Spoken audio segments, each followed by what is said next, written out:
Sermon sur le Fils saint, numéro 2.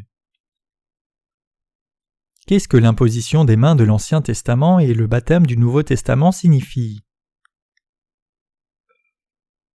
Lévitique 1, versets 3 et 4. Si son offrande est un holocauste de gros bétail, il offrira un mâle sans défaut. Il l'offrira à l'entrée de la tente d'assignation devant l'Éternel pour obtenir sa faveur. Il posera sa main sur la tête de l'holocauste, qui sera agréé de l'Éternel pour lui servir d'expiation. L'Ancien Testament nous dit que lorsque les membres du peuple d'Israël faisaient leur offrande pour la rémission du péché, ils devaient s'assurer d'offrir un animal sans défaut et imposer leurs mains sur l'offrande.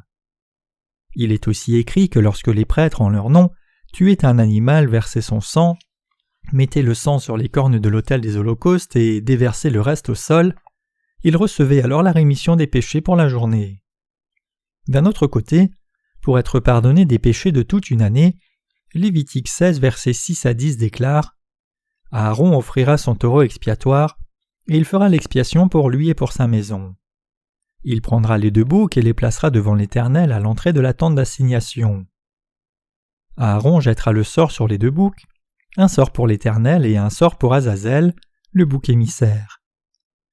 Aaron fera approcher le bouc sur lequel est tombé le sort pour l'Éternel, et il l'offrira en sacrifice d'expiation. Et le bouc sur lequel est tombé le sort pour Azazel sera placé vivant devant l'Éternel, afin qu'il serve à faire l'expiation et qu'il soit lâché dans le désert pour Azazel. Dans la Bible, le bouc émissaire signifie abandonné. De plus, Lévitique 16, verset 29 dit « C'est ici pour vous une loi perpétuelle au 7e mois, le 10e jour du mois. Vous humilierez vos âmes et vous ne ferez aucun ouvrage, ni l'indigène, ni l'étranger qui séjourne au milieu de vous. » Comment le peuple d'Israël pouvait-il être pardonné des péchés de toute l'année en une seule fois? D'abord, ils avaient besoin du grand prêtre. Dans le passage principal cité précédemment, c'était Aaron à ce moment-là. Pour s'occuper des péchés des Israélites de toute l'année, il était absolument requis d'avoir le grand prêtre. Alors, qui était donc le représentant des prêtres des Israélites? Nul autre qu'Aaron. Dieu avait mis à part Aaron et ses descendants comme grands prêtres. Aaron amenait un bouc dans la cour du tabernacle, y transférait les péchés en mettant d'abord ses mains sur la tête du bouc pour faire l'expiation pour lui-même et sa maison. Il lui coupait la gorge, versait son sang, et prenait un peu de sang du bouc et en aspergeait avec ses doigts le trône de la grâce du côté est, et il devait faire cela 7 fois devant le trône de la grâce. C'est ainsi qu'Aaron et sa maison recevaient d'abord la rémission du péché. L'expiation signifie transférer les péchés de quelqu'un sur un animal sacrificiel en mettant ses mains sur sa tête. La mort de substitution de cet animal sacrificiel, c'est l'expiation. Les pécheurs doivent mourir à cause de leurs propres péchés, mais lorsqu'ils transfèrent leurs péchés sur l'offrande sacrificielle en lui posant les mains sur la tête, alors cet animal est mis à mort à leur place.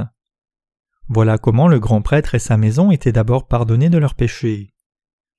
Après avoir fait cela, il entrait dans le tabernacle lui-même et offrait l'un des 2 boucs à Dieu en posant les mains sur sa tête et le tuait pour verser son sang.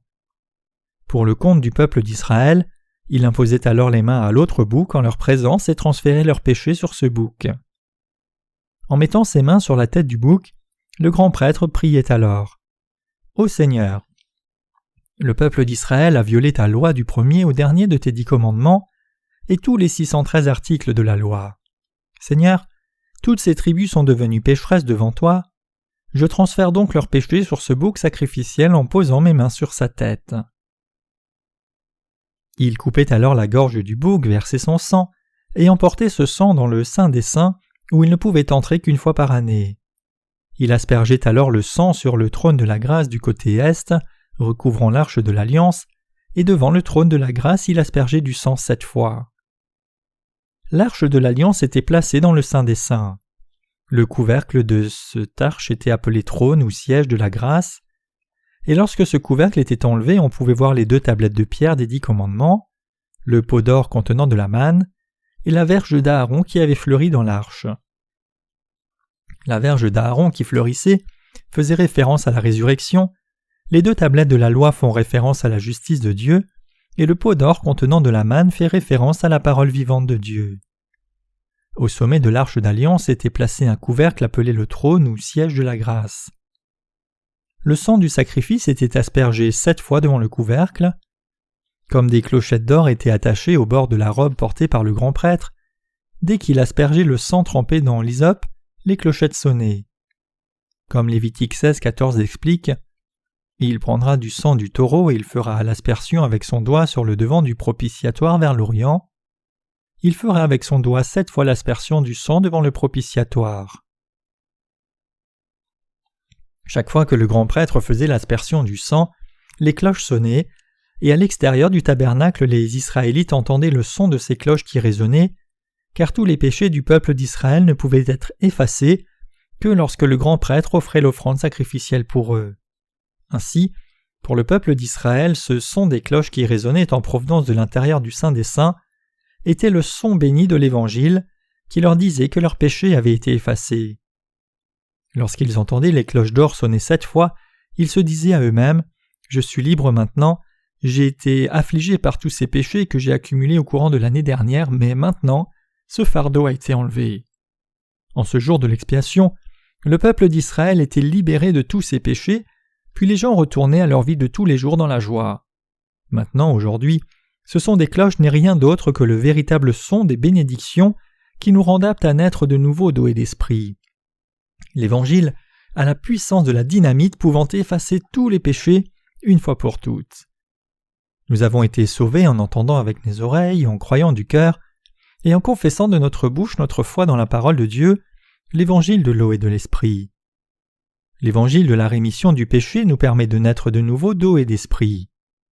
Lévitique 16, versets 21 à 22 déclare « Aaron posera ses 2 mains sur la tête du bouc vivant, et il confessera sur lui toutes les iniquités des enfants d'Israël et toutes les transgressions par lesquelles ils ont péché.